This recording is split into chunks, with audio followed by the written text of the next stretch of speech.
En 1996, Metal Slug pointe le bout de son nez, brisant les frontières d'un genre jusque-là ressenti comme une niche. Mêlant humour féroce et réactualisant les bases du run and gun, il a su s'imposer dans les mémoires des joueurs. Développée par Nazca, la bande à Marco n'est pour autant pas sortie de nulle part et trouve ses racines dans une série moins populaire et accessoirement moins diffusée, les Gun Force.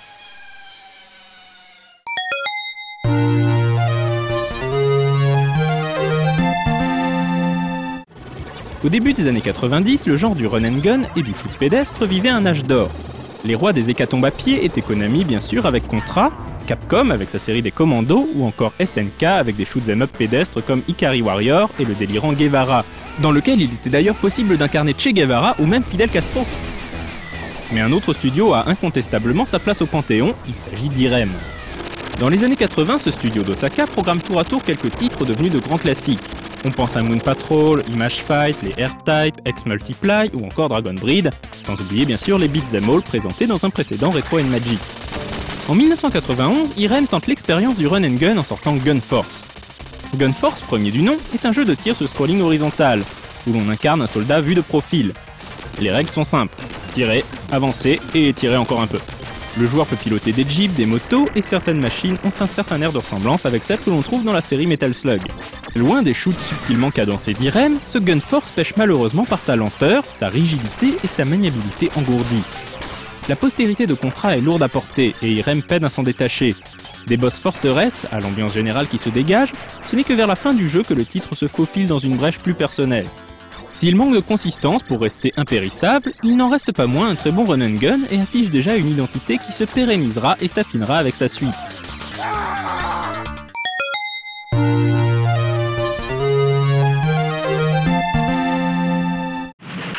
Trois ans plus tard, Irem n'en reste pas là et sort un second épisode.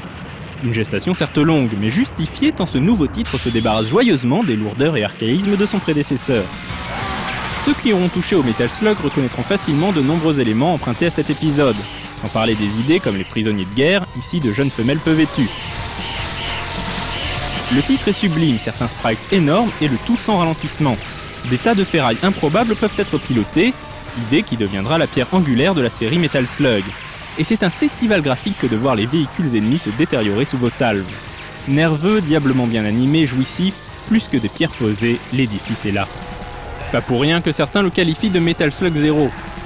A noter que la version US est légèrement différente de l'original, notamment au niveau des couleurs. Elle comporte également le fameux écran Winners Don't Use Drugs.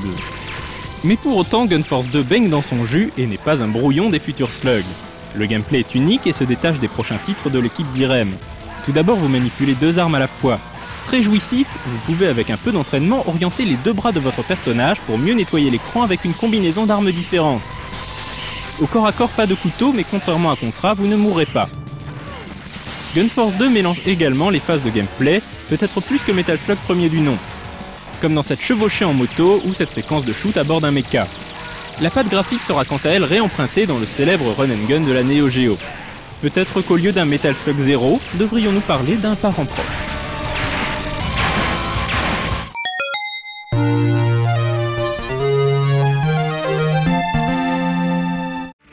Très active dans les années 80, l'activité d'Irem s'estompe peu à peu, au point que certains cadres décident de quitter l'entreprise pour fonder un studio neuf. Certains concepteurs, designers, voire compositeurs, quittent donc le navire et fondent Nazca. La nouvelle boîte travaille sur Neo Geo et sort un premier jeu surprenant, Big Tournament Golf, un genre qu'on peut représenter sur borne. La prise de risque paye, puisque Big Tournament Golf est considéré aujourd'hui encore par beaucoup comme le meilleur jeu de golf jamais sorti. Puis vient leur second essai, Metal Slug, qu'on ne présente plus. Fort de cette réussite, SNK intègre Nazca sous son aile. Les anciens d'Irem réaliseront successivement Metal Slug 2X et Metal Slug 3.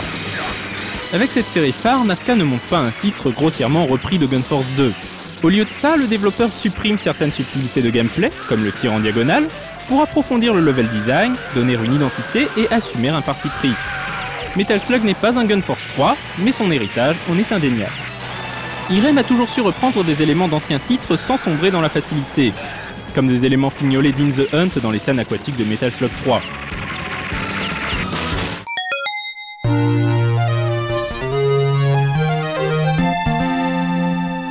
Série référence dans l'histoire du run and gun, Metal Slug a su transgresser les barrières du genre, parfois arides pour les non-initiés. En se replongeant dans les origines de la série, on se rendra compte du chemin sillonné. Il fallait rendre hommage aux deux Gun Force pour leur postérité et leur importance capitale dans les mécanismes du run and gun moderne. Fort de leur intégrité et d'une idée personnelle du jeu vidéo, Irem aura hissé le shoot et le run and gun à leur zénith.